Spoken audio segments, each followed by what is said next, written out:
राहत मिली है। बारिश के बाद मौसम काफी सुहाना हो गया है। हालांकि नगर परिषद की लचर ड्रेनेज व्यवस्था के कारण कई मोहल्लों और सरकारी कार्यालयों में जल जमाव की स्थिति बन गई है, जिससे लोगों को काफी परेशानियों का सामना करना पड़ रहा है। गोपालगंज में मौसम का मिजाज बदल गया है। देर रात गरज चमक के साथ झमाझम बारिश हुई है। बारिश के साथ ही मौसम सुहाना हो गया है और कई इलाकों में वज्रपात भी हुई है। मौसम विभाग ने कहा है कि आज दोपहर के 11 बजे से लेकर शाम के 3 बजे तक झमाझम बारिश होगी और कई इलाकों में वज्रपात भी होगी। ऐसे में वज्रपात के दौरान लोगों से इस मौसम में बाहर नहीं निकलने, खासकर किसानों से खेतों की ओर नहीं जाने के लिए अपील की गई है। वहीं दूसरी तरफ बारिश होने के साथ ही मौसम सुहाना हो गया है और तापमान में भी लगातार गिरावट दर्ज की गई है। ऐसे में आज मौसम विभाग ने पूरे दिन बारिश को लेकर अलर्ट किया है और इस वक्त आसमान में भी घने और काले बादल छाए हुए हैं। लेकिन जिस तरह से मौसम बना हुआ है उसमें वज्रपात को लेकर भी अलर्ट जारी किया गया है और कहा गया है कि बारिश के साथ साथ वज्रपात भी होगी। ऐसे में लोगों से इस मौसम में सावधानी बरतने की अपील की जा रही है। खासकर किसानों से अपील की जा रही है जो बारिश के दौरान खेतों की ओर जाते हैं। गोविंद कुमार, न्यूज़ 18, गोपालगंज। बिहार के कई जिलों में अचानक मौसम का मिजाज बदल गया है। मुजफ्फरपुर में भी सुबह से तेज बारिश शुरू हो गई है। तेज हवा के चलने से सिहरन भी बढ़ गई है। मौसम विभाग ने अभी और बारिश की संभावना जताई है और जिले में ठनके को लेकर अलर्ट जारी किया है। लिहाजा लोगों से सावधानी बरतने की अपील की गई है। बिहार के कई जिलों में एक बार फिर से मौसम का मिजाज बदल गया है। कई जिलों में तेज बारिश हो रही है। मुजफ्फरपुर में भी मौसम ने अचानक करवट ले ली है। मुजफ्फरपुर में भी आसमान में बादल छाए हुए हैं और सुबह से ही तेज बारिश, तेज गर्जन के साथ हो रही है और फिलहाल रुक रुक कर बारिश हो रही है। आसमान में आप देखेंगे किस तरीके से बादल छाए हुए हैं और जिले में बारिश जो है वह सुबह से हो रही है। हालांकि रुक रुक कर बारिश हो रही है, लेकिन सबसे अहम बात है कि इसको लेकर मौसम विभाग ने भी पहले से ही अलर्ट जारी किया था कि कई जिलों में तेज बारिश होगी, मेघ गर्जन जो है वह भी होगा, वज्रपात की भी संभावनाएं हैं। तो ऐसे में लोगों को अलर्ट भी किया गया है। तो कहीं ना कहीं तेज बारिश होने से लोगों को जहां गर्मी से थोड़ी राहत मिली है, लेकिन इससे किसानों को काफी नुकसान हो रहा है क्योंकि गेहूं के फसल पके हुए हैं, कटनी शुरू हो चुकी है, थ्रेसिंग शुरू हो चुका है। लेकिन ऐसी स्थिति में बारिश हुई है तो फसल को काफी नुकसान पहुंचा है। तो कहीं ना कहीं मौसम ने करवट ली है, लोगों को गर्मी से राहत मिली है, लेकिन पहले से ही मौसम विभाग ने लोगों को अलर्ट भी किया है क्योंकि वज्रपात की संभावनाएं जो है बहुत ही ज्यादा है। तेज बारिश, गर्जन के साथ बारिश हो रही है और मुजफ्फरपुर में भी लगातार रुक रुक कर सुबह से ही बारिश हो रही है। तो ऐसे में पहले से ही मौसम विभाग ने लोगों को अलर्ट किया है कि खेतों की तरफ ना जाए क्योंकि वज्रपात से अभी कई लोगों की मौत अलग अलग जिले में हो भी चुकी है। तो ऐसे में अलर्ट रहने की आवश्यकता है। तो मौसम विभाग ने पहले से ही लोगों को आगाह किया था और मौसम अब बदल चुका है। मुजफ्फरपुर में भी बारिश हो रही है, रुक रुक कर बारिश हो रही है और आसमान में बादल छाए हुए हैं। मुजफ्फरपुर से न्यूज़ 18 के लिए प्रियांक सौरभ। मोतिहारी में अचानक हुई बारिश से किसानों को भारी नुकसान पहुंचा है। तेज हवा के साथ झमाझम बारिश ने रबी की फसल को पूरी तरह से प्रभावित किया है। मौसम विभाग की माने तो अगले और 1-2 दिनों तक तेज आंधी के साथ बारिश की संभावना है। इस पर ज्यादा जानकारी दे रहे हैं मोतिहारी से हमारे संवाददाता अवनीश कुमार सिंह। अचानक हुए मौसम में बदलाव से पूर्वी चंपारण में भी जो नजारा है वो देखने को मिला। देखिए जो मौसम में बदलाव हुए हैं वैसी स्थिति में तेज बारिश और आंधी के कारण जो है लोगों को काफी समस्या का सामना करना पड़ रहा है। देर शाम जो रात जो है वो तेज बारिश हुई, जिसके कारण कई जगहों पर जल जमाव जैसी स्थिति भी मोतिहारी में उत्पन्न हो गई है। वहीं अभी भी जो हवा है वो काफी तेज गति से चल रही है।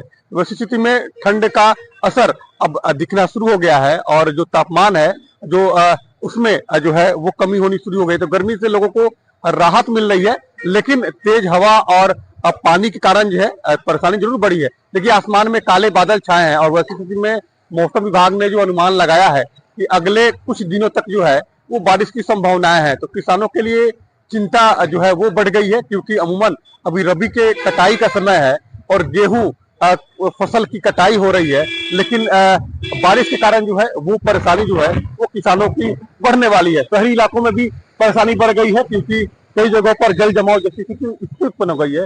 तो वैसी स्थिति में मौसम विभाग का जो अनुमान है वो दिख रहा है और किसान और आम लोग जरूर इस बारिश से परेशान दिख रहे हैं। अनिश कुमार, न्यूज़ 18, मोतिहारी।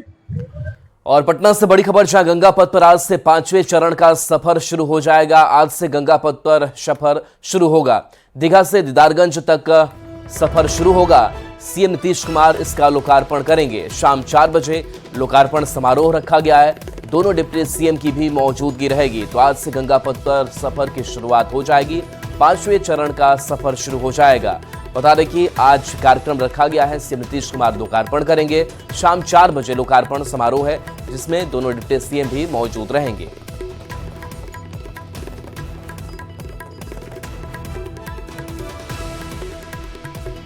पटना से बड़ी खबर है, जहां सिपाही भर्ती परीक्षा में धांधली मामले में सिटिंग कर नौकरी लेने की कोशिश की बात सामने आ रही है। 563 अभ्यर्थियों पर केस दर्ज हुआ है।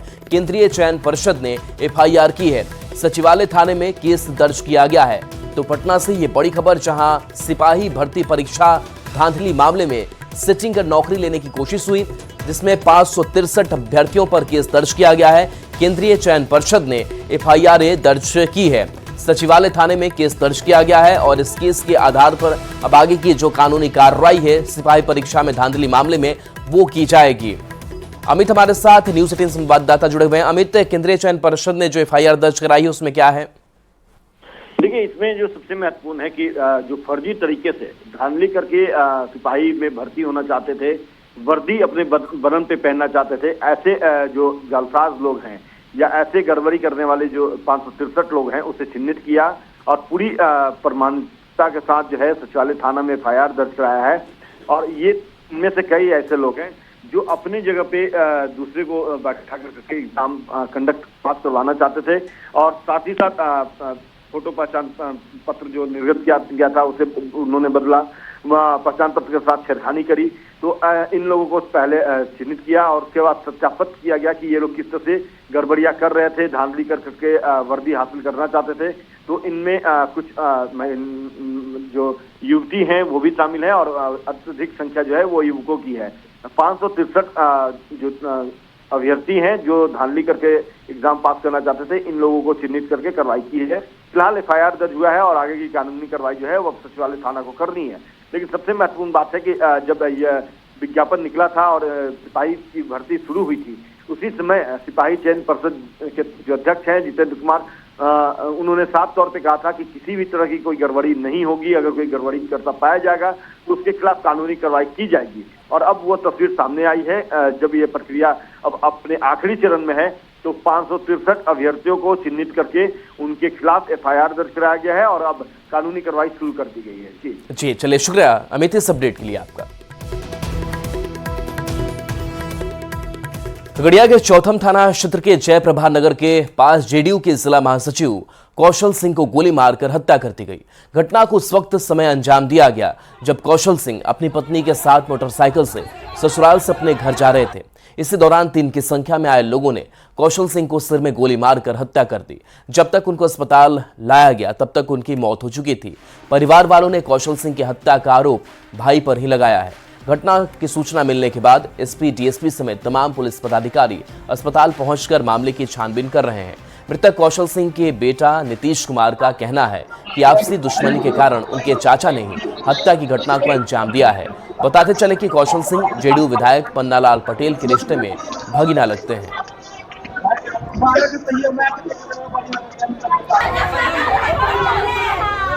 धोखा में थी, मम्मी आई थी अपने घर, वहाँ से मोटरसाइकिल पर बैठ के जा रही थी अपने घर जा रहे थे परवाह नगर। रास्ते में मेरे गुदाम के पास गोली मार दिया। चलते मोटरसाइकिल में हो बाबू। हाँ, मैं चचा था, और चचा मेरा सामने से मोटरसाइकिल रास्ता में खड़ा था। चचा में खड़ा था, की किया उसका बेटा 3 गो मोटरसाइकिल बैठ गया, मारा गोली। चौथम थाना अंतर्गत कहते गांव है, वहाँ पर एक व्यक्ति है श्री कौशल सिंह, उनको कुछ अज्ञात अपराध कर्मियों द्वारा गोली मार दी गई। सूचना मिलते ही थाना प्रभारी और अपने दलों के साथ वहाँ पर कूच कर गए थे रेड में। इसी क्रम में परिजनों ने इनको इलाज के क्रम में यहाँ पर लाए थे नेक्टर हॉस्पिटल को खगड़िया में, जहाँ पर इलाज के क्रम में उनकी मृत्यु हो गई है, मृत्यु हुई है। बिहार में पुलिस लगातार पिट रही है। छपरा और सासाराम में ऐसी तस्वीर सामने आई है जिसे देखकर आप भी हैरान रह जाएंगे। बिहार में आखिर पुलिस बार बार क्यों पिट जा रही है?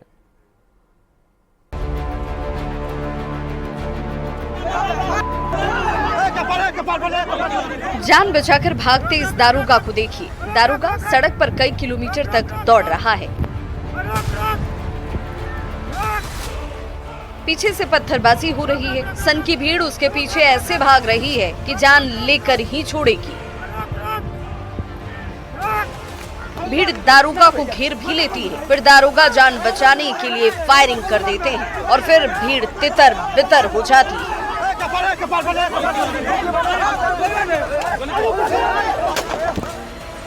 ये तस्वीरें हैं छपरा के अमनौर की, जहां सड़क हादसे में छात्र की मौत के बाद जमकर बवाल हुआ और पुलिस को आत्मरक्षा में फायरिंग भी करनी पड़ी। पुलिस ने भीड़ से बचने के लिए 2 राउंड गोली चलाई।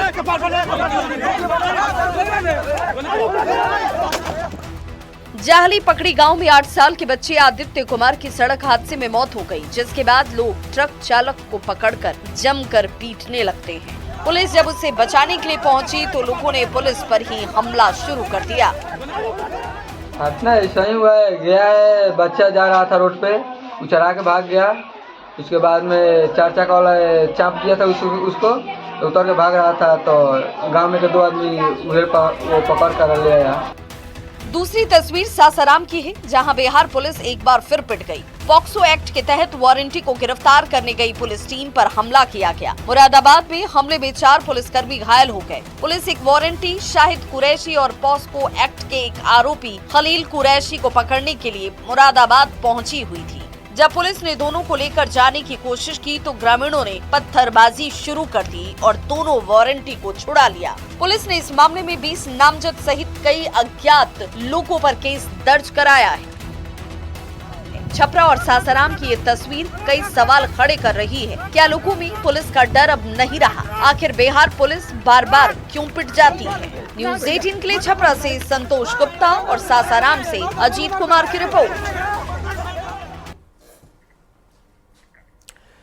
धनबाद में एनआईए की टीम ने छापेमारी कर भारी मात्रा में विस्फोटक बरामद किया है। सुनसान जगह पर वीरान पड़े मकान में बोरे में बारूद मिला। एनआईए की टीम ने बम बनाने की सामग्री बरामद करने के साथ साथ एक शख्स को भी गिरफ्तार किया है। क्या है पूरा मामला, इस रिपोर्ट में दिखाते हैं। धनबाद में एनआईए का छापा, भारी मात्रा में विस्फोटक बरामद। कहां से आई 12 बोरी जिलेटिन? किसे दहलाने की बड़ी साजिश? सुनसान इलाका, वीरान मकान और इस गोदाम में जमा किया जा रहा था तबाही का सामान, यानी मौत का मटेरियल इकट्ठा किया जा रहा था। रिहायशी इलाके से दूर धनबाद का ये वो सुनसान इलाका है जहां पश्चिम बंगाल से आई एनआईए की टीम ने दबिश दी। चिरकुंडा थाना और कालू थान ओपी के इलाकों में जब टीम ने छापेमारी की तो उनके होश फाख्ता हो गए। झारखंड और पश्चिम बंगाल के सीमावर्ती धनबाद जिले के चिरकुंडा थाना क्षेत्र और कालू बथान ओपी क्षेत्र के बोरियों में पश्चिम बंगाल एनआईए की टीम ने छापेमारी की है। 2 बोरी जिलेटिन, 500 पीस टोपी, अमोनियम नाइट्रेट, बारूद और भारी मात्रा में बम बनाने की सामग्री देखकर टीम के होश उड़ गए। चिरकुंडा और कालू थान का ये इलाका झारखंड और पश्चिम बंगाल का बॉर्डर है। दोनों राज्यों की सीमा पर स्थित डूमर कुंडा बस्ती में एनआईए की टीम सुबह सवेरे 4 बजे पहुंची। टीम ने अमर रवानी नाम के शख्स की घर की तलाशी ली तो अमर का छोटा भाई संजय रवानी टीम के हत्थे चढ़ा। पूछताछ में संजय की निशानदेही पर टीम जब कालू थान ओपी क्षेत्र के बोरिया गांव पहुंची तो बम बनाने का ये सारा सामान इस गोदाम से मिला, जिसे गांव से एकदम दूर एक सुनसान जगह पर बनाया गया है। फिलहाल एनआईए की टीम को यह सफलता जरूर मिली है कि भारी मात्रा में विस्फोटक उन्होंने बरामद कर जब्त कर लिया है। इतनी भारी मात्रा में बारूद और बम बनाने की सामग्री देखकर पुलिस वाले और एनआईए की टीम दंग रह गई। एक साथ कई सारे सवाल मन में उठे, लेकिन जवाब देने के लिए मुख्य आरोपी अमर रवानी मौजूद नहीं था। लिहाजा टीम ने उसके छोटे भाई संजय रवानी को हिरासत में लेकर पूछताछ शुरू कर दी है। बड़ा सवाल ये है कि आखिर कहां से आई 12 बोरी जिलेटिन, क्यों इकट्ठा की गई विस्फोटक सामग्री, कहां से आया विस्फोटक और किसने दिया? आखिर किसे दहलाने की रची जा रही थी साजिश? देखना है कि इन सारे सवालों का जवाब क्या मिलता है। धनबाद संवाददाता संजय गुप्ता के साथ ब्यूरो रिपोर्ट न्यूज़ 8। और लखीसराय से इस बीच बड़ी खबर, जहां देर शाम छात्र को अगवा किया गया। 4 से 5 लोगों ने छात्र को अगवा कर लिया। कार सवार अपराधियों ने अगवा किया। देर रात पुलिस ने छापेमारी भी की। हिरासत में एक आरोपी है। कार जब्त कर ली गई है। अगवा छात्र अंशु का अब तक पता नहीं चल पाया है। लखीसराय प्रभात चौक की घटना सामने आई है। तो कार सवार अपराधियों ने अगवा किया। देर शाम छात्र को अगवा किया। छात्र कहां पर है इसके बारे में जानकारी नहीं मिल पाई है, लेकिन एक को हिरासत में भी लिया गया है। कार को जब्त कर लिया गया है। पुलिस अगवा छात्र की तलाश में जुटी हुई है। मेरा लड़का गायब है शाम से। कब निकला था घर से? शाम में, शाम में 6 बजे। क्या पता चला? अभी तक कोई पता नहीं चला है। कोई बोला कि वहाँ से 3-4 लड़का मिलके उठा लिया है उसको, कहीं ले गया है। पता नहीं चला कि कहाँ ले गया है। कोई विवाद भी था क्या? नहीं, कोई विवाद नहीं था। पढ़ने लिखने वाला विद्यार्थी था वो। पुलिस को सूचना मिलते ही पुलिस ने लगातार सकुशल बरामदगी को लेकर लगातार पंजाबी मोहल्ला किऊल थाना क्षेत्र इलाके में छापेमारी में जुटी है। बताया जाता है कि जो अगवा छात्र हैं वो अपने बाइक से प्रभात चौक स्थित दक्ष हॉस्पिटल पहुंचे थे, जहां पे कार सवार लगभग 5 की संख्या में अपराधियों ने कार रोका और छात्र को बेरहमी से पहले पिटाई किया। उसके बाद उसको बाजबरदस्ती अपने कार में बैठाया और अपने साथ ले गए। पुलिस ने जब इसकी सूचना मिली तो पुलिस ने लगातार छापेमारी में जुटी और पुलिस को जो घटना में प्रयुक्त किया गया कार को बरामद किया है। और इस घटना में शामिल एक आरोपी को पुलिस ने हिरासत में लिया है और एसडीपीओ शिवम कुमार के नेतृत्व में आरोपियों के निशानदेही पर लगातार जो है कई कबैया, लखीसराय और किऊल इलाके में छापेमारी की जा रही है। हालांकि अब देखना है कि पुलिस कब तक अगवा छात्र को सकुशल बरामद कर पाने में सफलता हासिल करती है। राकेश, न्यूज़ 18 लखीसराय। तो देर शाम छात्र का अपहरण का यह मामला और अगवा छात्र के रिहाई की भी खबर हमारे सामने आ रही है। राकेश हमारे साथ न्यूज़ 18 संवाददाता जुड़े हुए। राकेश, अभी अपडेट क्या है? जी बिल्कुल, देखिए जैसे ही नगर थाना पुलिस को यह सूचना मिली थी, उसके बाद नगर थाना पुलिस एसडीपीओ शिवम कुमार के नेतृत्व में एक एसआईटी टीम का गठन किया गया और लगातार छापेमारी की गई। तो इसी दौरान सबसे पहले पुलिस ने बाईपास रोड से जब कार से छात्र को ले जा रहे थे अपराधी, तो उसको खदेड़ते हुए जब वहां पे पहुंचे बाईपास रोड के पास, तो अपराधियों ने कार छोड़ के भागा। इसी दौरान एक जो घटना में शामिल अपराधी थे उसको पुलिस ने गिरफ्तार किया। उसके निशानदेही पर पूरी रात जो है एसडीपीओ शिवम कुमार के नेतृत्व में छापेमारी की गई। इसी दौरान जो है जो अगवा छात्र थे उसको पथला गांव से जो है सकुशल पुलिस ने रिहा करवा दिया है और इस घटना में शामिल लगभग 8 से 9 लोगों को पुलिस ने गिरफ्तार किया है और लगातार पूछताछ जारी है। जी चलिए, शुक्रिया इस अपडेट के लिए आपका।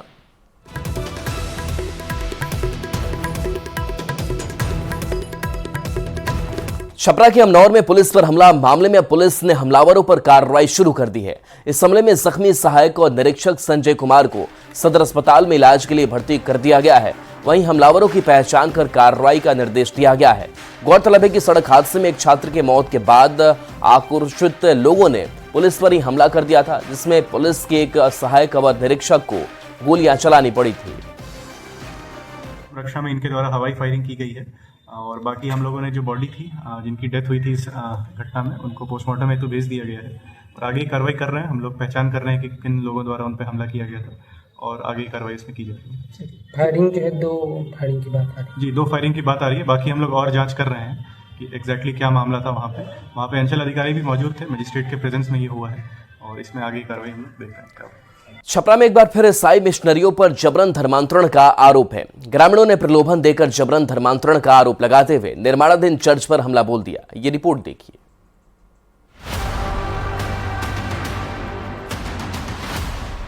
छपरा में जबरन धर्मांतरण पर बवाल मच गया है। लोगों ने ईसाई मिशनरियों पर जबरन धर्मांतरण का आरोप लगाते हुए निर्माणाधीन चर्च पर हमला बोल दिया। विवादित चर्च पर हमले कर लोगों ने जमकर तोड़फोड़ मचाया। रिवीलगंज के सिमरिया जासा टोला में निर्माणाधीन चर्च पर हमले के बाद पुलिस ने हालात को नियंत्रित किया और भीड़ को भड़काने वाले एक शख्स को हिरासत में ले लिया। जासा टोला के लोगों का कहना है कि गांव के ही ज्योति प्रकाश नाम के युवक ने जमीन लेकर चर्च का निर्माण शुरू कराया, जहां जबरन लोगों का धर्म परिवर्तन करवाया जा रहा है, लोगों को प्रलोभन दिया जा रहा है। पुलिस ने विवादित जमीन पर धारा 144 लागू कर दी है। छपरा में एक बार फिर धर्मांतरण का मामला जोर पकड़ने लगा है। इस बार मामला रिवीलगंज के सिमरिया गांव के पास सामने आया है, जहां एक चर्च बनाने के दौरान विवाद शुरू हो गया है। हालांकि पुलिस ने अब कार्रवाई करते हुए इस विवादित जमीन पर धारा 144 लागू कर दी है और दोनों पक्षों को आने से रोक दिया गया है। हालांकि आज सुबह यहां जमकर तोड़फोड़ भी की गई है। प्रलोभन नहीं दिया कि हमारे मजहब में आ जाओ और तुमको हम हर एक तरह से मदद करेंगे, पैसा कौड़ी से सब तरह से मदद करेंगे। बड़ बीमारी होगा उसमें हम मदद करेंगे। हमारे इसी में मजहब में आओ, जो मजहब में आ जाओ, ये सब कथा पूजा छोड़ो, और उसमें शादी ब्याह लड़का फड़का सब लोग कराएंगे हम। दूसरा पक्ष आके यहाँ पे, जहाँ पे ये चर्च नहीं एक्चुअली स्कूल टाइप का बना हुआ है, तो वहाँ पे मीटर वगैरह तोड़ताड़ कर दिया गया। क्या कार्रवाई आगे? तो अगर ये FIR के लिए आवेदन दिए है तो इनके द्वारा भी जो आवेदन दिया गया उस पर भी FIR होगा। यानी दोनों तरफ FIR होगा। प्रशासन की तरफ से यहाँ पे 144 का अनुशंसा किया जा रहा है। छपरा में चर्च निर्माण की घटना कोई पहली बार सामने नहीं आई। इसके पहले भी नैनी गांव में चर्च निर्माण को लेकर बड़ा विवाद हुआ था, जिसके बाद ईसाई मशीनरी ने अपने पैर वापस खींच लिए थे। एक बार फिर रिवीलगंज के सिमरिया जासा टोला में ईसाई मिशनरियों की सक्रियता से लोग आक्रोशित नजर आ रहे हैं। न्यूज़ 18 के लिए छपरा से संतोष गुप्ता की रिपोर्ट। और चलिए न्यूज़ 18 बिहार झारखंड पर